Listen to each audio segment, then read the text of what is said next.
कोणाला चपटी द्यावी लागते, कोणाला कोंबडं कापावं लागतं, कोणासाठी बकरं कापावं लागतं, कोणाला लक्ष्मी दर्शन घडवावं लागतं. हे सगळं त्याच्यामध्ये एक्सपर्ट बनलेले आहात तुम्ही. माझ्या अनेक निवडणुका तुम्हीच लढवलेल्या.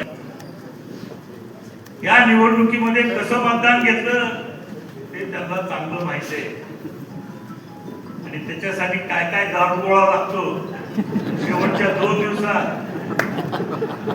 कोणाला चपटी द्यावी लागते, कोणाला कोंबडं कापावं लागतं, कोणासाठी बकरं कापावं लागतं, कोणाला लक्ष्मी दर्शन घडवावं लागतं.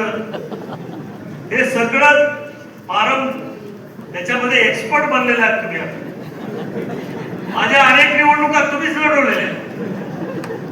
त्याच्यामुळे आता हे जे काही आपल्याला अनुभव आपण घेतलेला आहे, आपल्याकडे जे एक्सपर्टाईज झालेले तयार, त्याचा वापर आपल्याला या निवडणुकीमध्ये सुद्धा करावा लागणार आहे. आणि म्हणून उमेदवारांनी इच्छुक बनताना आपल्याकडे काय दारुगोळा उपलब्ध आहे याची सुद्धा माहिती आम्हाला द्यावी लागणार आहे. नुसतंच इच्छुक असून उपयोग नाही बाबा. लढायला पुढं बंदूक गोळ्या झाडाव्या लागतात. आता लोकांच्या अपेक्षा फार वाढल्या. आपण अपेक्षा पूर्ती करू शकत नाही, परंतु कुठं कमी पडता कामा नये.